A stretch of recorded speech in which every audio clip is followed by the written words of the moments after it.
Hey everybody, this is Aya. Thank you so much for joining me on my channel of A Very Good Life. We're going to discuss Mars in the third house, its aspects, and also dating a woman with Mars in the 12th house. Not 12th house, but third house.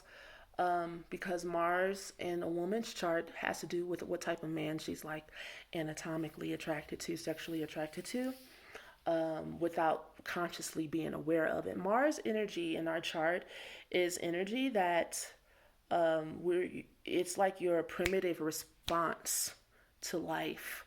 Like how you live or take action in your everyday, in your world, and that could be in whatever area that Mars is in.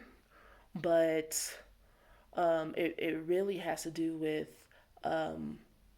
like your soul personality and who can really grasp, put their mind or wrap their mind around that. It's an experience, meaning that you won't know how you act or how you are maybe till somebody mimics you and be like, you walk like this, you dance like this, you know, you talk like this, and you'll be like, I do. That's Mars energy. And so that's why it's kind of hard to, for me anyway, to give like the very well rounded interpretation because that encompasses so many things to me. I would literally have to see your chart and also where Mars is transiting as well would make a difference. Okay?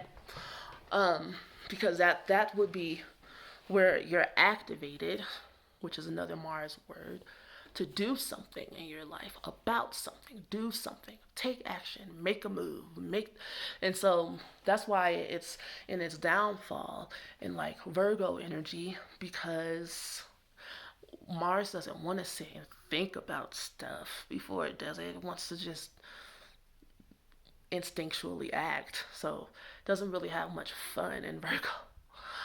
Um, Anyway, so Mars, dating a woman with Mars in Gemini or Mars in the third house or Mars conjunct Mercury, you see how these, you have to look at your chart and see where these aspects lie because you can have these combinations and not even know it. All right. She wants a man who is smart. She wants a man who she can have great conversation with. She likes a man who's quick. I was thinking quick on his feet and witty at the same time, so that would be quitty.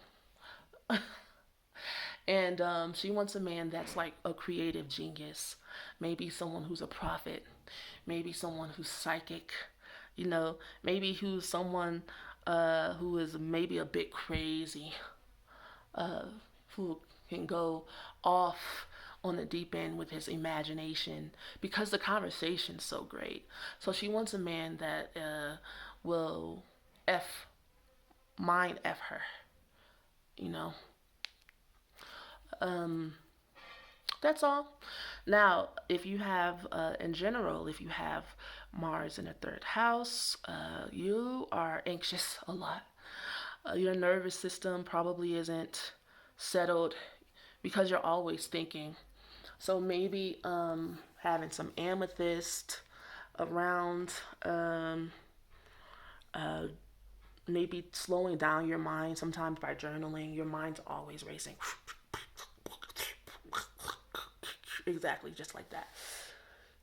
And people can't keep up with you. People might feel like you talk too much. You might talk too much. And third house has to do with gossiping. So you might be a gossiping person. You might cause a lot of fights and trouble with your mouth. You might say things that are sharp and witty. And you'd be like, well, I'm just being honest, and people want to kick your ass.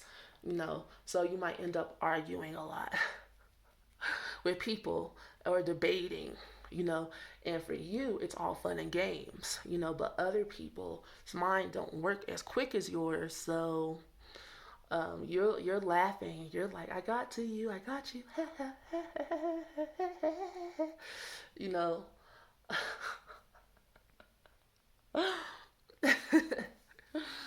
That's funny to me. That's funny to me. But other people might want to kill you. Okay. Now, if you say you have Chiron and Mars, which I rarely see this combination in the third house or something like that, or you'll have Chiron and Gemini and Mars in the third house or something like that, then you might um, say a lot of negative things to yourself. Your self talk might not be the most positive, and you keep a lot of your rage inside and you don't express your rage. That could be a problem to where you maybe have gotten in trouble and in fights with your siblings because the third house rules your siblings. Um, Oftentimes, when I read someone's third house and they have lots of personal planets, I can see how many siblings someone has. Sometimes I can't. Sometimes I'm right. So if you have like Mars in the third house, I would say, do you have a brother? You know, um, that's how simple. Let me shut up. It's sometimes reading astrology charts. That's like the fun stuff, where I'm looking at different things like that. How many kids you could possibly have, and how many brothers and sisters you have, and it's not always so deep and shamanic, but a lot of times it is. Um, Let me see. What else? Gossiping, getting beat up because you're running your mouth. Keep your mouth shut. Um, I'm sure this reminds me how people are in the comments. People will be like, "Well, I'm actually someone that people trust with their secrets," and I'd be like, "I didn't say that they didn't." When sometimes I don't necessarily respond to people's comments when I read them. I just read them and I just be like, "Where'd you get that from?" It's interesting. Um, yeah, I guess saying that you gossip would denote that you can't be trusted with people's secrets. But in order for you to gossip, people would trust you with their secrets, right? Well, you're just an easy person to talk to because you're interested in people and you're very observant. It's like people become part of your stories and your imagination. Maybe you should use all of that Mercury, Mars energy together and write books. You could churn them out really fast. But the problem is you don't like to sit still. So my suggestion to you would be to have a recorder. Hi, wife. Have a recorder on standby. I do that. That's what I do. Um, where is my Gemini energy at in my chart? Oh, in my 10th house.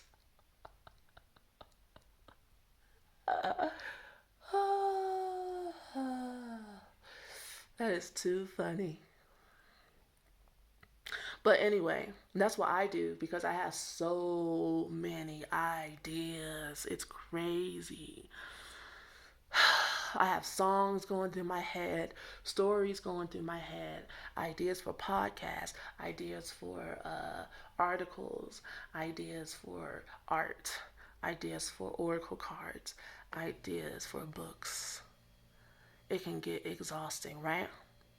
So I keep my smart recorder on and I actually give myself those outlets, like actually write a book, actually start your podcast, actually do some of those things. And I know we're all concerned about results, but don't be concerned about results because you never know when, how, what, who will see it, when, where, and like how it's going to impact and assist you, because what comes along with that Gemini energy is that you want to manipulate manifestations and have things go how you want them to go, you know. But let that go and let some of your ideas out so that you can make room for the new ones, because you're never going to run out of ideas. All right, peace, guys. Like, subscribe, join my channel. Go to my website. Everything's in the description that people don't read.